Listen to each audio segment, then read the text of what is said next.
Welcome in, everybody, to the Packers post-game show here on the Game On Wisconsin YouTube channel. If you haven't taken a second before, if you're new to the show, you're new to the stream or anything, just finding us now, take a second to pop over to the YouTube channel to hit like and subscribe so you get notified every time that we go live here on the Game On Wisconsin channel. Tons of shows each and every week.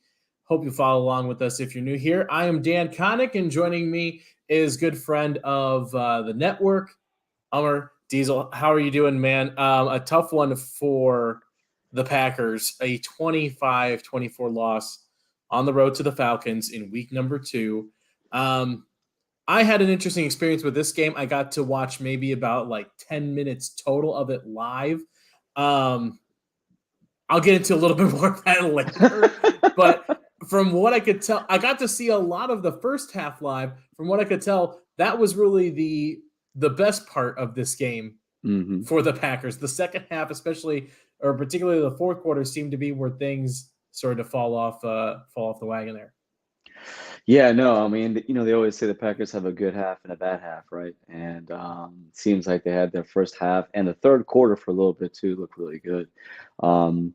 I think some of the positives that we can take from this is that the team was heavily depleted on offense and they still able to score 3 touchdowns. The rookies did step up, and I feel like offense line was really shaky. I mean, Royce Newman was in there because Elton Jenkins got hurt. He hurt his knee on the touchdown to Jaden Reed, the first one. And so, and Matt LaFleur was pretty, I listened to his conferences and he was just like, he wasn't saying much. He was just like, well, it's not good when a player goes out and doesn't come back in. And that being turf, and we already know Elton's towards ACL once on turf in Minnesota in 20. Was it 2020? It was 2020 or 2021. Yeah. Because 2021 is because it's when we had the offensive line was all jacked up against the Niners, right? So yeah, that's not ideal. I always think of the guy from Mad Men, Not great, Bob. Not great, Bob. Not great. Not great. And I have to admit, I think I was counting my chickens before they hatched because we went up 12 points and it was the fourth quarter. I was like, we got this. And it felt like the Philadelphia game last year where they ran for 346 yards against us. And this game I think it was 375. It was something crazy. 211 rushing yards, 446 total yards. That's what I was. See, I'm adding stuff there. It felt like it felt like yards, that. It felt like more. Yeah. And I'm telling you, man, people want to sit there and be like, oh, it's not on Joe Barry because Jair did have an off game.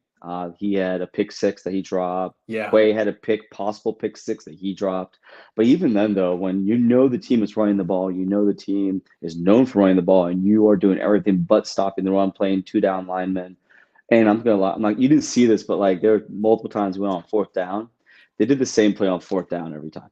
They ran off strong to the right, and he just the same thing. Bijan's a beast. I'm not gonna lie. Bijan is absolutely a reason why he was drafted in the top 10. He is nasty, and you knew that going in, and it was just like the Packers really didn't have an answer for him. And some of the play, the game was just like everything that could go wrong at one point did go wrong. You can't go 3 and out when they score. You have to at least give your defense time to rest, as well as take some time off the clock, try to get some points. Yeah, and AJ Dillon, I love that guy, but man, I don't know. I really don't know. I can see why they were so hard into Jonathan Taylor. It makes sense now because they do need a second back. Patrick Taylor, Emmanuel Wilson, they did their parts for the most part, but Dillon had left so many yards on the field. It was so frustrating just watching this guy. I think Zach Jacobson said it. How does it feel to have a 250-pound running back who runs like a newborn deer every time he touches the ball? And I was like, that is the perfect tweet ever. Oh my gosh. It's so true because there were times when he ran behind his pads and he was just bulldozing dudes. And other times I'm like, you have a clear hole and and he's doing so much of this pitter-patting stuff in the back. And I'm like, man, just hit the hole. Run. Just hit the hole. Run. Yeah. It's clear when you look at, I did a lot of a deep dive into stuff from that first game against the Bears, and it's so obvious that when They are using Aaron Jones. Mm-hmm. The play success rate skyrockets, yards per carry skyrockets. He went 15 carries for 55 yards. Mm-hmm. That's in this kind of an offense that is built around running the ball. Yep. You should be getting upwards of at least 75 yards off of 15 carries, if not more than close to 100 yards. The way that this offense is built to run. Now, again, like you kind of highlighted, offensive line depleted. Bakhtiari was scratched before the game. And there was a point. So I'll tell you where I was. I'm watching this game off an illegal stream at this picnic that's out on the river of Detroit. So I'm right next to Canada. So every 5 minutes, my phone keeps switching my signal to Canada, and so I don't have roaming, and it keeps disconnecting. I'm in America. I am in the United States. And so it would literally be like I'd watch a play, it'd snap, and then I see the result of the play, like 2 plays later. And there was one time I'm kind of like trying to interact, watch my kid, and I look down and I'm like, is that fucking Royce Newman?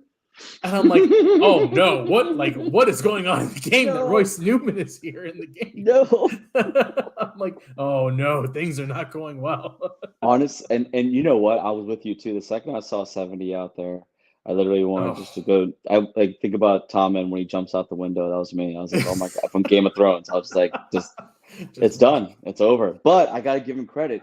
He played well. There were so many times I watched Josh Myers again, just doing stupid shit and just not blocking and just letting guys get in the backfield. And I really don't understand, when is the experiment going to be over? I don't care that you invested a second round pick. I don't care that he's had moments of greatness. At the end of the day, you need a consistent play. Like guys like Scott Wells, guys like, oh, come on, help me. Even Corey Linsley. Corey Linsley was an all pro though, but yeah, you had even J.C. Treader when he was in there for a little bit. Yeah. All these guys, Evan Dietrich Smith, right? They weren't great players, but they got the job done. They were consistent, right? You didn't see them make mental error after mental error or get just owned by some dudes. I'm just like, I don't know. Like, Atlanta's defense is good. I don't think they're that good. And I think that we had a great opportunity to go 2-0. The good thing is that the whole division lost. So that helps a lot. You know, Detroit did go to overtime, but they did kind of come down to earth. The Bears are the Bears, and we all saw that the Vikings are the frauds that we always thought they were. And so I'm not gonna lie though, there's plays by Quay. I can see why they were so high on him. And I loved him so much coming out of the draft too. But I'm a big Rass guy, so that's my excuse for everything. But him coming from that defense and then just seeing him just be not just like the pick that he dropped because he was in the right play, right? But like time after time, you just saw him making like read and react decisions, hitting the ball carrier, just doing really good stuff. And I'm just like, man, like this guy's good. I really do think that Joe Barry is going to hold us back. I think Floor said it. We got shredded out there. And my thing was like, someone said it, a Lambo guy said on Twitter, he was like, they kept him because they said they wanted consistency. And this is consistently what you get. You get this kind of garbage ass defense, right? And it's kind of like, you have a team that has all this talent in the world. They can't stop the run no matter what you put on there. And they consistently play soft coverage, and they play bend, don't break. It worked in the first half. Unfortunately, it didn't work in the second half. And now here we are, right? Yeah.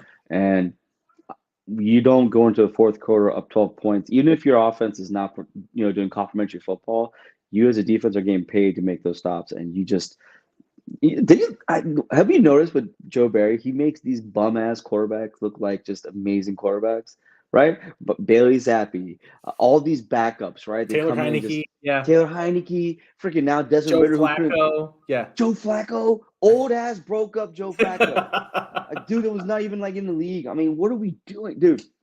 And then you got Desmond Ritter, who looked like absolute garbage last week. And Carolina's defense is good because it ran by a good defensive coordinator. Thank you very much, Mr. Evero. And now we're here, and we're just like, it was a winnable game. I think that's what hurts the most. It was a winnable game. When you look at the stats and see that they made Desmond Ritter throw for 32 times. If I'm looking at that, if you told me that's what they were going to force Desmond Ritter to throw 32 times, coming into this game, I'm like, good, done, Game. dusted. Like, Game. Yeah. that's exactly what you want. You want to put the ball in his hands over more than 50% of the time, force him to beat you through the air. But what you said, you made the comment about the complementary football. And I think that that's something that always kind of has to stick in the back of your mind when you talk about this team anytime that they go out there, is that's how this team is designed to play. And it's frustrating at times to watch a team that is designed to play like that, because it never seems like neither of these sides of the ball for the Packers are going to go out and dominate a game for you. Like there's never going to be a TCU Colorado game where it's 45-43 and they're just trading touchdowns back and forth, 5-play drives. And hardly do we ever see this team get into, or I should say, win slugfest kind of games like this, because it's so complimentary. And if that offense goes out there and goes back-to-back 3-and-outs after scores from the offense, if that offense doesn't go and put up points, that defense can only be asked to do so much. And 100%. when you have a team like this where if this offense does anything there in the fourth quarter, that defense has more help to potentially play the running defense that we saw against Chicago. And like you said, you can't really make excuses about it, because you are still paid to go out, and it doesn't matter if you are getting put out there at first and goal situation every single time. Your job is to go stop the offense. Right. It does become a lot more difficult when they are running. I'm looking at it again. They ran 78 plays, 78 offensive snaps for the Falcons to 47 of Green Bay. Right. That defense is getting put out there in bad situations, and it's different if it's a spread them out offense and they're running 5 wide receivers or something. They're just taking these 2-star young running backs and just shoving them down the middle, bang, bang, bang, bang, bang, and like the defense is just sitting there taking it on the chin and in the teeth. The offense has to do something. And so again, like this, if I'm looking back, I'm gonna have to go back and watch what happened there, like the last second half of the game.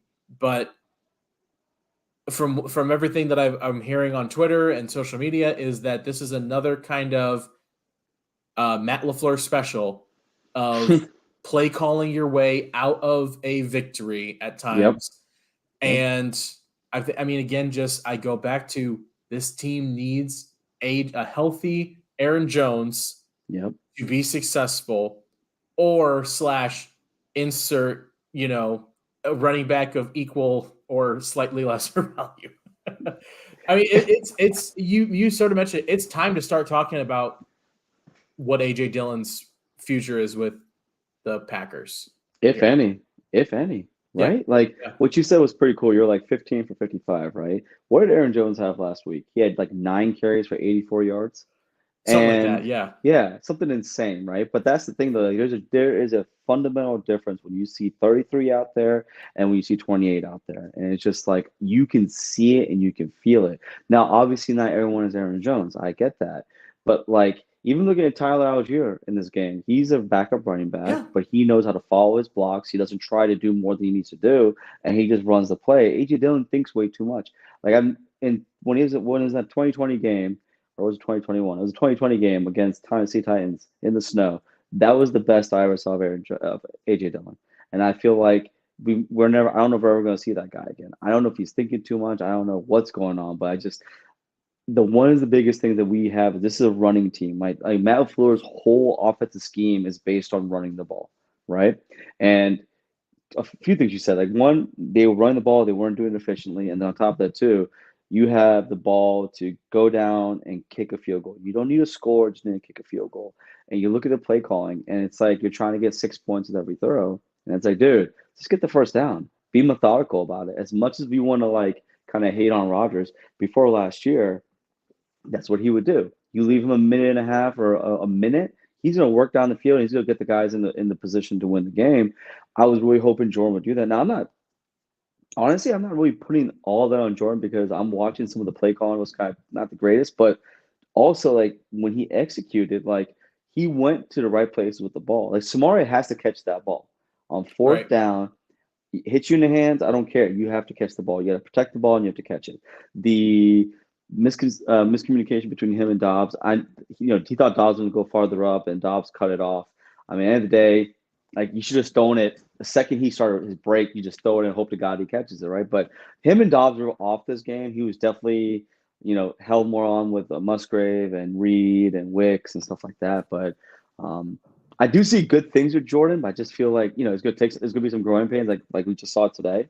But as a team, you're right. Like you can't have the offense go 3 and out multiple times and then expect the defense to keep performing, right? Because the thing is, like they were out there, like you said, 78 freaking plays. That's absolutely insane. And honestly, like what was if you watched Atlanta, what were they doing? They literally just running the ball and then just waiting for us to kind of get exposed on that, and then trying to throw deep or throw, just. I mean, Drake London, like 6 catches, 67 yards, and a touchdown. I mean, that he had 0 points last week in fantasy. He had 0 catches. He had nothing last week. Yeah. To come here against our number one corner and eat his lunch. Oh man, I don't know. Jair was, like I said, Jair had a game where, just a game to forget is what I would say. Yeah. And I think again to note, this is a young team, like you said. There's going to be inconsistency. And I mentioned this on Lombardi's Bar this past week. It doesn't matter how bad this team is in Atlanta. When you go play there, it's tough. Yeah. It is one of the tougher places to go play a road game. They were coming off a big win against a division rival last week. They are now getting up a team. This might be something that we start having to think about this season is every road game this season for the Packers. It doesn't matter if it is one of the division rivals. It doesn't matter if it's the Jacksonville Jaguars, who you visit once every 8 years. All right. Every team that the Packers are going to go up against on the road this year is thinking one thing. There's no more Aaron Rodgers, and this is our shot to knock them off the pedestal. Because too many times now, for almost all these teams, Aaron Rodgers comes into your house and sits you down at the table and tells you what you're eating for dinner that night. He tells you exactly what's happening. It doesn't matter if you want cotton candy for lunch. You are having broccoli and you're fucking eating. You're going to like it because that's what that team does. And this now, I have to imagine Atlanta today, when you go to a place when you go to Detroit, a team that's on the up in your own division, that's going to be a tough place. That's going to be a tough game, yeah. Now. That's going to be a tough game, yeah. All of these teams are going to want to take their best shot against the Packers because they feel that blood in the water, I feel like. Yeah. Something to mention real quick, shout out to True North Packer fan in the chat, shouting out. Didn't get to watch most of the game today, but exactly what like we talked about, struggled against the run. You didn't. That's it. Yeah. You lost the game. You didn't see the game, but you basically saw the game. That's exactly what happened. But he reiterates a point that you said, Amar, is that the good news is that the rest of the NFC North also lost this week. So the Packers technically still in the lead of the division, if I'm not mistaken, if I don't read that wrong. But let's break down the stats here a little bit more again. Bijan Robinson and the whole Atlanta offense. You brought up again that play number 70, 76 or 74, whatever it was. 45 rushes, 45 carries. Yep. 19 of them with Bijan Robinson. He almost went for $125. That's 6.5 yards a carry. How the fuck do you anticipate winning a game by letting a team run like that? And then Tyler Algier ran 16 times for 48 yards. Flip it over to the Packers side. I understand you don't have Aaron Jones. I understand that. Yeah. But you gave it to AJ Dillon 15 times for 55 yards. Yep. Your next leading rusher was Jordan Love Yep. with 23 yards because he had one 24-yard scramble. It wasn't even a designed run. It was a scramble. Yep. And then Emmanuel Wilson and Patrick Taylor, I understand Emmanuel Wilson is a rookie and Patrick Taylor is Patrick Taylor. Right. But you gave them 4 carries between them. Yeah. And they're terrible carries too. Terrible carries. What I don't get is that if this offense is designed to work with Aaron Jones, like I said, you need Aaron Jones or insert running back of equal or similar value. Right. That's supposed to be Emmanuel Wilson or Patrick Taylor. It's not because it's not AJ Dillon. Right. You know, AJ Dillon is not going to play the same as Aaron Jones. I think that's where you miss him because when you mentioned Amar, you went back to that Chicago game with Aaron Jones. Aaron Jones only ran for 41 yards on 9 carries. 41 yards. Okay. Leading receiver with 86 yards. That's what it was. That's what it was. Yeah. That's what you missed without him. And it just feels like this offense sputters without him. You know, it feels like a car that's like one thing is off and you like the engine clicks and it's not, you know, it sounds bad. Yeah, man, Aaron Jones need him to be, and I guess if you think about it, you're probably sacrificing this game a little bit.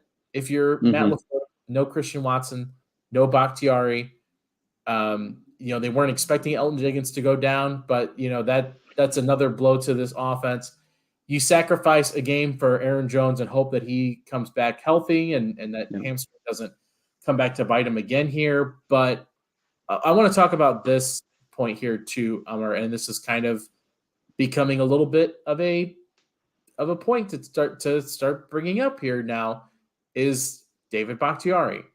I want to preface this by the fact that we are not questioning his work ethic or his commitment to this team or commitment to football or anything like that. We're not trying to look at that. But if this is going to be the future where you go into a road game, because it's always going to be on the road with a turf environment, and he can't go, I don't care how good he is anywhere else. Unless you there's no chance that is he gonna sit out for playoff games? Is he gonna sit out for potential, like when he needs to be available 100% of the time, healthy, ready to go, without any inhibitions to be that guy. If he can't be that, if we're worried about that, then we have to start making tough choices here. Yeah, I'm with you on that. Like I think Andy broke it down pretty good where he was saying that minus the epidectomy, he hasn't missed any game. He wouldn't have missed any games, and so that he did play in locations that did have turf, right? And so the way it sounds like it wasn't related to turf, it was more so related to his knee, which is, I guess, fine. But you're right. Like your best ability is your availability, right? And it's one of those things where we really, really needed him because you could see they were rotating Nijman and Walker, which is not ideal, right? Right. And I'm thinking like, you know, both those guys, I mean, and then in the first series, Walker was the reason why that we went from doing a 51-yard field goal to a 56-yard punt, which I feel like we should have still just kicked the damn field goal because I was like, Anders can make that. I don't know what LaFleur was thinking. I'm like, dude, like he has the leg for it. Like, so you punted the ball, that's fine. You punt it even when you gain 30 yards. Yeah, and on the end zone too. It was like you had Jonathan Owens down there, and I don't understand when you're a gunner, like why aren't you looking for the ball? Right. Like, why are you looking at the returner? You should be looking for the ball, then the returner. Because if they were looking for the ball, they could have at least downed it on the 5. Instead, no, goes to the end zone and it's a freaking touchback and it's on the 20-yard line. I don't know. Sometimes I feel like LaFleur does get kind of caught up a little bit in his decision making, and he may panic. I don't know. I don't want to make that assumption, right? But going back to what you said about David Bakhtiari, it's one of those things where now with Elton going down, it's like, dude, like you're gonna need to figure it out. Like the Saints are coming into town next week, Mm-hmm. and they are no joke defense. Their team might be kind of like all over the place, but that defense is no joke. It's always been no joke. It's gonna stay no joke. And it's like we need our best players out there to protect Jordan because yeah, Jordan got hit a couple times this game. He had a sack or two, but all in all, like I said, like 3 touchdowns, 151 yards. It could have been so much more. Um, Even with everything going on with that offense line, from a passing perspective, it wasn't. I don't think it messed him up as much as you thought it would. Like when David didn't play, and then Elton goes down, I'm like, Jordan's gonna get killed. Like it was over. I thought it was over, and instead, Royce looked all right. And Josh is Josh. Runyon is doing his thing. Tom is amazing, and Walker and Nijman did a pretty decent job. Yeah, did they get some? Did Jordan have pressure on him a couple times? Yes, but all in all, the offensive line did okay pass blocking wise. And yeah, you're right. Like it's one of those things where you're paying David Bakhtiari a shit ton of money and you can't even trade him if you wanted to because you decide to restructure the deal, right? Mm-hmm. So you're stuck with him for another year at least. And if you do, then you're gonna take another hit. And yeah, you're gonna get a whole shit ton of money with the TV money, and then all Rogers money comes off the books too. So you're probably gonna be okay. But I don't know. It's one of those things where I don't want to lose him because when 69's on the field, he is literally 1A to 1B to Trent Williams as a left tackle. Like, he is one of the best, right? Mm-hmm. But like you said, if you're not out there, you have shit like this that goes down. Yeah. And you're like, what the hell is going on here, right? Yeah. Let's transition over and talk a little bit more about that defense. Yeah. Because again, sucks. It's a lot easier to break down an offense looking stat wise, but Yeah. defensively, again, I think it comes down to again like they were able to, or they here True North coming in again, Yeah, he's giving so up right. That giving up pay, oh third my. and 19, giving up Mm-hmm. 3 out of 4 fourth down conversions, including on that last field goal drive as Yep. well. Yep. Like this is a defense that is so talented on paper and just I mean talent wise. Like people talk about talent. It's talented on paper. This team is talented. They've got talent all over the goddamn Yeah. field. Yep. And I think they ran into a buzzsaw here with this Falcons offensive attack because they didn't do themselves any favors, and the offense was not helping them out second half. And you mentioned those picks. I saw that intercept, that drop pick from Jair, and it hits That's you pick six, dog. right That's a in the hands. that's points. That is Even though it's points. a fourth down, even though we got the ball back and I don't know if we scored on that play or not, but the fact is that that's pick six. That is points on the board. Now you're up 14-3 instead of being Yep. up. Yeah, we got a field goal instead of being up Yeah. 10-3, right? And Yeah. I'm like, those are kind of plays that There's your break game. backs. Your game That's your right game there. right there. Yeah, that's Tramon Williams playoff 2010.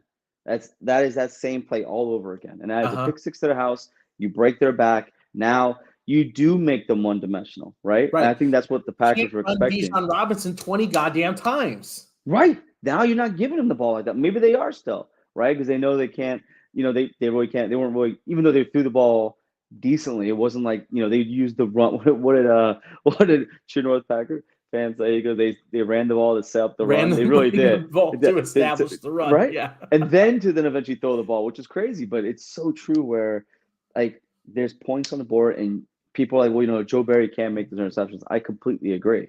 Those are two plays by Quay and by Jair. Got to make it. But there's 70 there was 76 other plays that occurred on defense that basically either we did a decent job here and there, and then when we need the defense to make a stop, they didn't. Yeah, I understand they're on the time of possession got flipped on its head Mm-hmm. because of those 78 plays, right?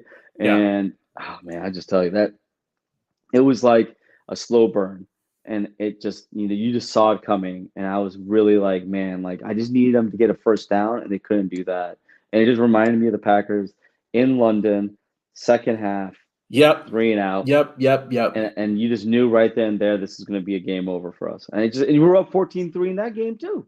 And I'm just like, wait, hold on, what? Like, am I having deja vu? Like, wait, Roger's not here anymore, and we're still doing this shit. It wasn't even, it was like hero ball, it was like it was good play call. I mean, it was good decisions by Jordan, but oh But man, you know what it was? It was not having the running game. In yeah, London, it was the choice, whether it be Aaron Rodgers or Matt LaFleur, to not run the ball at yep, times. Here, yep, it was the inability to run the ball because of a lack of Aaron Jones slash AJ exactly. Dillon not playing up to not to his level, his expected level as a veteran.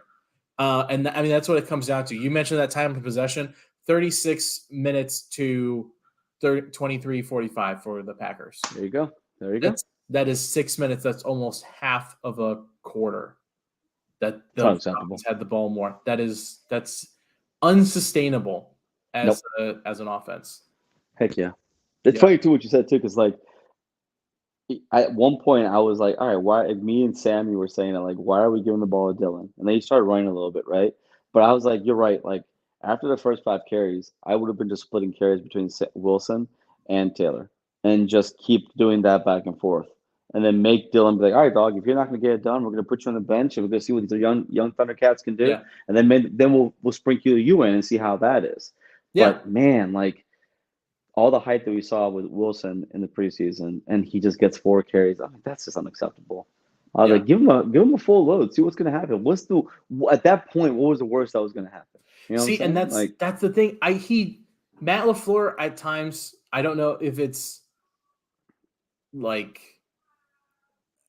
if it's the typical NFL teams, NFL coaches are so afraid of making these radical changes or making big mm-hmm. changes like that, and you stick with the guy that you know, and that's our guy. But maybe that's what they needed. Maybe that's what AJ Dillon needed, was in the middle of a game that they were winning Yep. at the time, to say, sit down. It's these guys' turn. You're not Exactly. getting it done. Exactly. And I don't know. I am not an NFL coach, and I don't know if that works, but it's something different. It's something, it is a change. You can't keep running it's literally AJ Dillon running into the back of the offensive line for 2 yards is the definition of insanity. Running into the Yes. brick wall 1,000 times and expecting a different outcome. Different result. You just keep doing it. You can't. No. And I want Matt, like you said, there has to be a killer instinct. Yes, and that With lacking. somebody. It's so lacking. It's so lacking on both offense and defense. We don't dictate for shit. We do not try to push the issue. It's always like passive bullshit, and it just gets to a point where it's like, okay, enough's enough. Like you either got it or you don't. I think Matt has it. I just don't know if I don't think he's comfortable in doing it, because he knows that, yeah, when you do that, now you are definitely going to expose yourself, right? Right. And it could be a situation where, yeah, you open yourself to criticism. You open AJ up to criticism. Yep. But that's what you got to do. You got to take the risk sometimes, Matt. Yeah, I think it does. I think on offense he does, because he does go for 4th down. He does at times, for most time, like, take the shot, right? I just don't see that on defense. For the kind of players you have on defense, for the kind of like just the cocky arrogantness that is backed up by good play normally, I don't feel that our defense attacks at all. We don't blitz enough. We don't force the issue. Like, yeah, you're gonna give up some big plays, I think. Yeah, right. But like, at the end of the day, like, we should be, the kind of talent we have on this defense, we should be playing a lot more aggressively than we do. Mm-hmm. And that is something that's been lacking for many, many. I mean, we haven't had that kind of aggressive defense since Dom Capers. I mean, that's the last time our defense was actually worth a damn. And even that got played out after a while. But at least then, as you knew, like, he's going to send the house. He created Blitzburg. Like, he created 3-4 defense basically with Dick LeBeau, right? I'm thinking, like, I don't know. I just think there's sometimes we're missing these things, and there's somebody in my like mentions that keeps saying Matt LaFlop, and I'm like, dog, like relax, like okay, it's not like all on LaFleur, right? But him keeping Barry, that's 100% on LaFleur. Yeah. I like I said, I didn't get to watch much of the second half live. I saw it in chunks. This But is it. This is it right here. but This is me. This all you had to do. Just pulling your hair out. but you mentioned the blitzing and the pressure from Joe Barry in the defense, and the one of the plays that stuck out to me that I did get to see was, I think it was Atlanta's first or second drive where they brought Preston Smith on a bit of a delayed blitz, and Preston got a shoulder right Yeah, I into the saw that. chest Yep. of Ritter, and Ritter completes this pass. And I'm thinking, I'm watching the replay, and like it's like a second delay before Preston comes in on the blitz. You're going up against Desmond Ritter, a rookie, set for all intents and purposes. He's a rookie quarterback still. Yeah. I understand, all the circumstances. First year, whatever, but he is really in the Right. First year as a starter. And I get that you're at home. You don't have that sort of advantage, but you have dogs. You have dogs on this defense, and you can see the guys that get pressure. Rashawn Gary, Kenny Clark, Preston Smith, Van Ness, who also had a bit of a knock-up injury today. Yeah, I saw the elbow joint. Yeah. Why are we not playing that like the Chiefs did to Jordan Love last year? Seriously. Just put everyone on the line and say, motherfucker, we're coming. Hope you can stop it. Hope you can throw that play. Hope that Jair isn't pressing Drake London and you can have somebody to throw to. But we're gonna see. We're gonna see if you've got it, kid. But instead, it's like it's treating every quarterback the same. It's treating every offensive situation the same. Why can't we, for one time, just come out there and say, pin them back, boys, and go. Just fucking go, dude. Yes. Oh man, I'm with you, bro. I love that this post game show has just turned into a bitch session of just. I hope that's what we're supposed to be doing too, right? Because I told Jimmy was like, "Hey man, you still want to go?" And I'm like, "Fuck yeah!" I was like, I got raw emotion. This is what this is for. Raw emotion. It's not. That's what this is. Not always gonna. Yeah, like we're venting. We're hoping that everyone that's listening is feeling the same exact way we are. Yeah. Where it's like we as fans can watch this game from our living rooms or from the bar or God knows where else, and we can see shit that Joe Barry in his motherfucking box can't see. And it's like, how is that possible?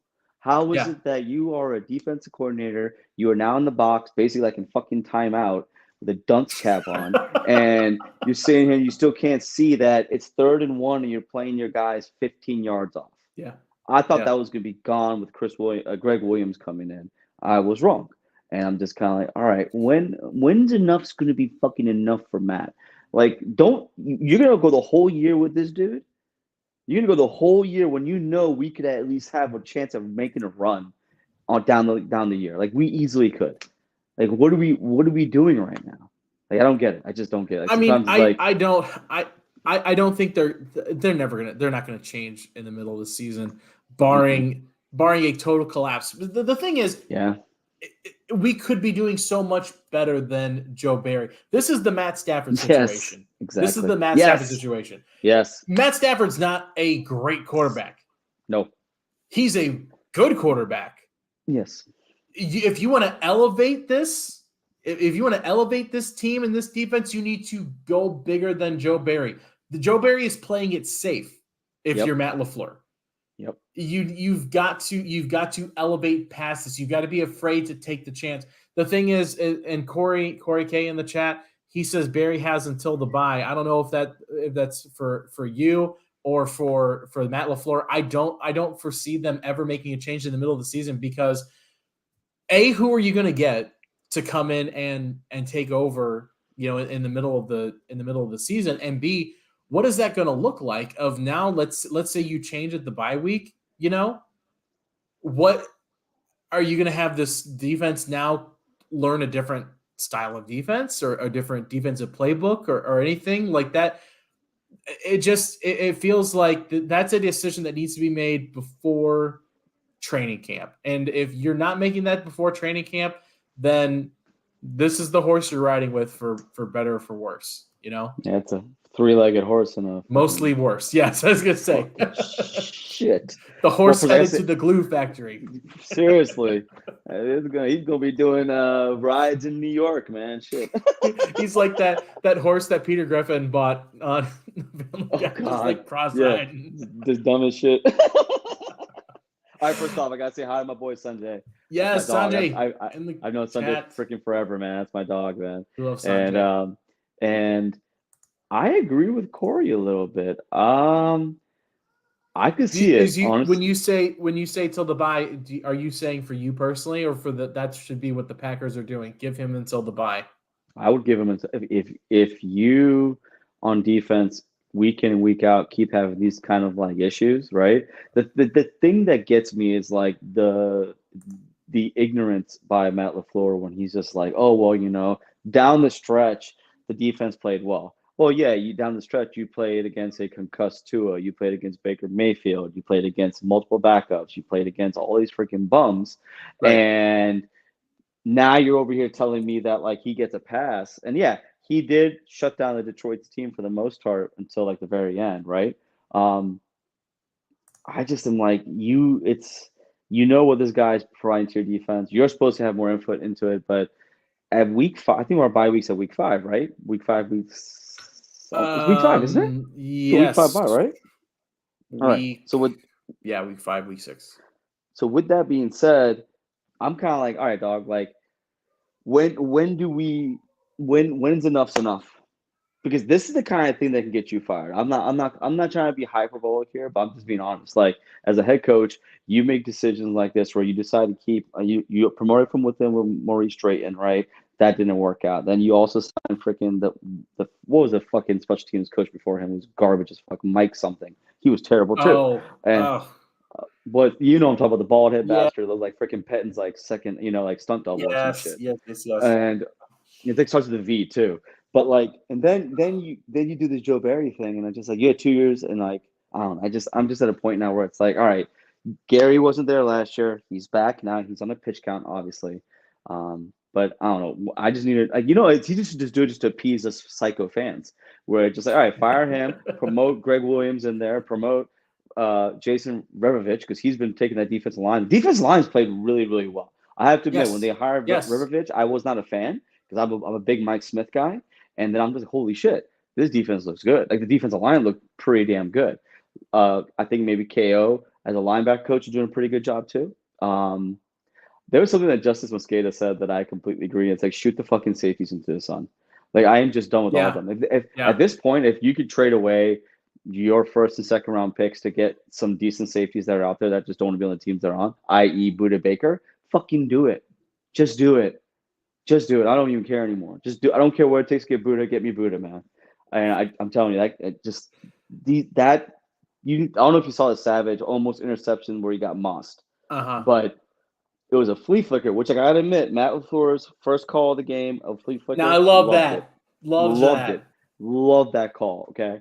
But like that play that they called, I mean, Savage wasn't play, but oh my gosh, it's like he had my vertical out there. I'm 6'3", and I can't jump for shit, hence why I'm not a basketball player.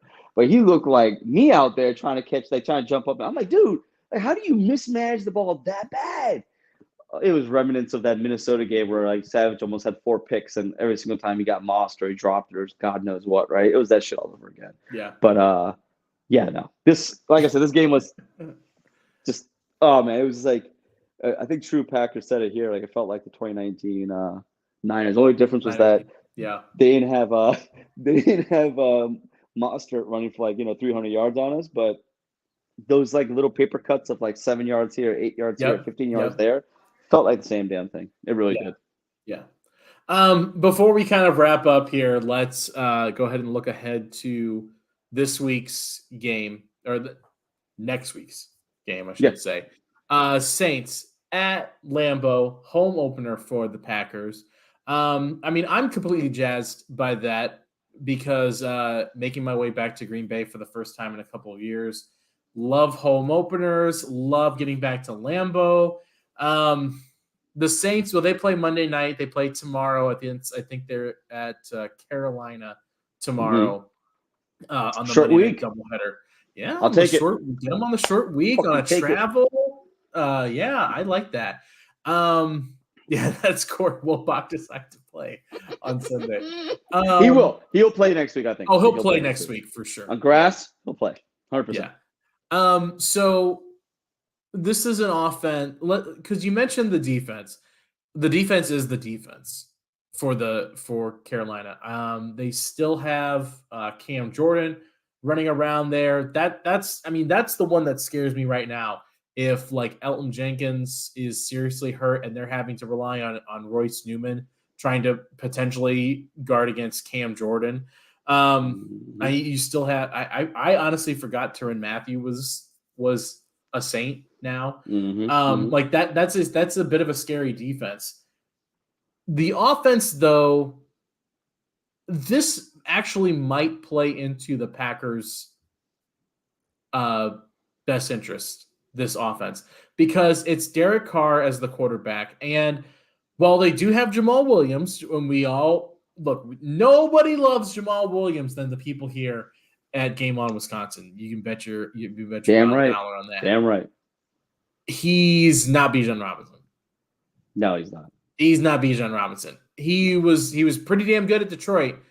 That was in a run first offense. Yeah, with like one of the best offensive lines in the league. This isn't a run first offense. Yeah. Definitely not. Not with Derek Carr's bitch ass. Not with Derek Carr.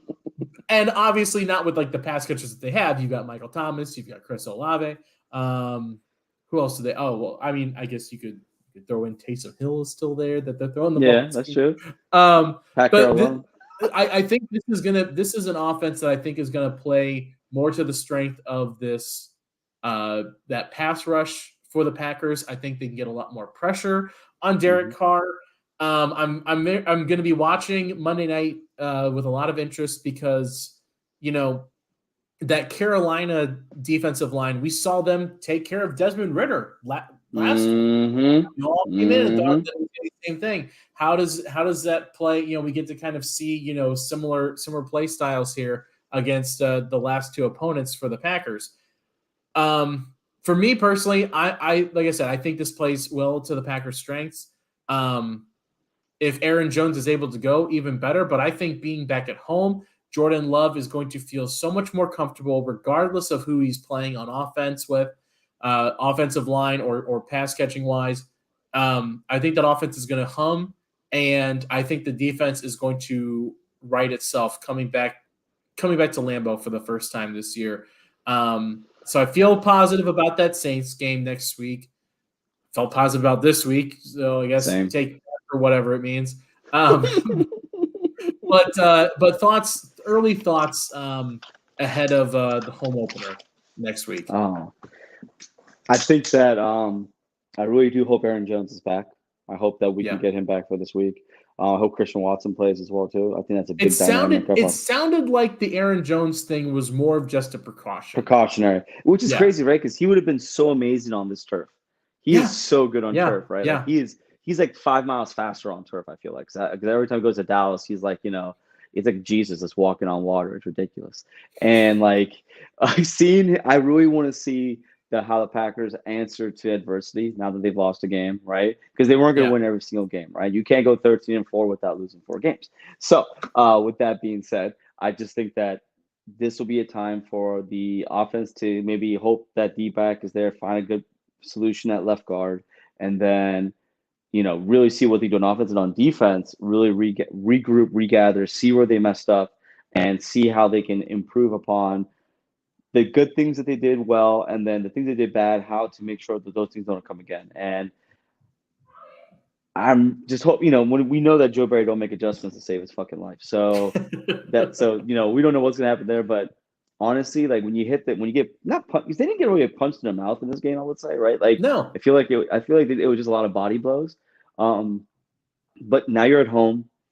And travel is completely different. You feel more comfortable. You sleep in your own bed, the whole 9 yards. Yep. I just want to see, like we always said, this whole year was going to be an evaluation year, right? So I just want to see how they're able to evaluate going into this game and picking their jaw off the ground and kind of going from there. Yeah. I think that is something, with all the venting and everything aside, that we put out there. That is something to keep in mind. Is Mm-hmm. that this is really an evaluation sort of season. With the way that the division looks and the conference as a whole looks, the NFC, you could mess around and make a playoff run if you play at a decently high enough level. You could do that very easily. So that's not to say that this is a wasted year, or that they're just using this as a extended preseason or anything like that. But it is, that you can't make a Super Bowl run every single year. And this is like you said, this is a year where things are probably going to have to be felt out a little bit more than in years past, and maybe resetting some expectations for this team is necessary. I think you mentioned that this game felt a lot like that London game last year, and I think you're right, but it's weird that thinking about it, it's like that London game last year felt like the end of the season almost. Once you kind of look back on it 4 or 5 games into that losing streak, you're like, that was when the whole season lost. That's when the potential Super Bowl run is lost. That's when the playoffs were lost.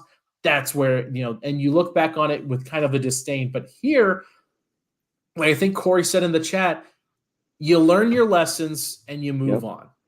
100%. And you kind of appreciate it a little bit differently and say, all right, we saw what was working. We saw how this team and the way that this team is kind of set up reacts to these situations, and now we hopefully learn from that moving forward. And it doesn't feel as much of a sky is falling as this is just what sort of happens with NFL games sometimes. Exactly. Yeah.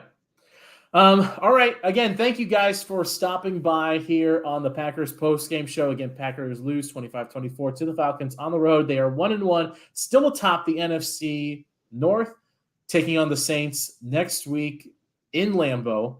Another noon kickoff for the Packers, which is always a fantastic time. Amar, real quick, thank you for jumping in and doing this with us. Always appreciate you. Do you want to let people know where they can find you?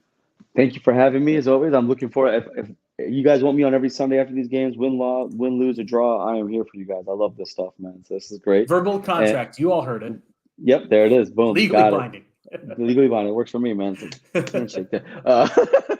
But you can find me on Twitter at AMAR3455. And yeah, that's pretty much the only thing I've got going on right now. I'm gonna try to get some other social media stuff going, but that's it right now. So you're on the rise, man. You're taking off from just this Twitter little acorn to a flourishing Packers social media oak tree. Yeah. Oak tree. Yeah, did you say peach tree? I did. I shouldn't say that because Georgia. No, terrible. I'm sorry. I was like, Amar, we've never met. I've never seen your posterior, but I mean, if you got a flaunt, when you got it, you flaunt it. Right? It is what it is, right? No comment there, but like them deadlifts and squats came in handy in many years, right? Didn't grow my legs much, but the gluteus max has got their work on. But no, you're right. Yeah. I'm really loving this, and I can't wait to do more with you guys. Yeah, it's gonna be great. You can find me on Twitter as well at DK all the way. Make sure you're following the channel at Game On WI on Twitter and all of our other socials, Instagram, TikTok. Make sure you're following the YouTube channel as well. Subscribe, hit like, get notified every time that we go live here. All of our weekly shows go live on the Game On Wisconsin YouTube channel, so make sure you check all of them out as well. For my partner, Amar, I'm Dan Connick signing off saying cheers, everybody. And even in tough losses against inferior opponents, we always say, go Pack, go. Go Pack.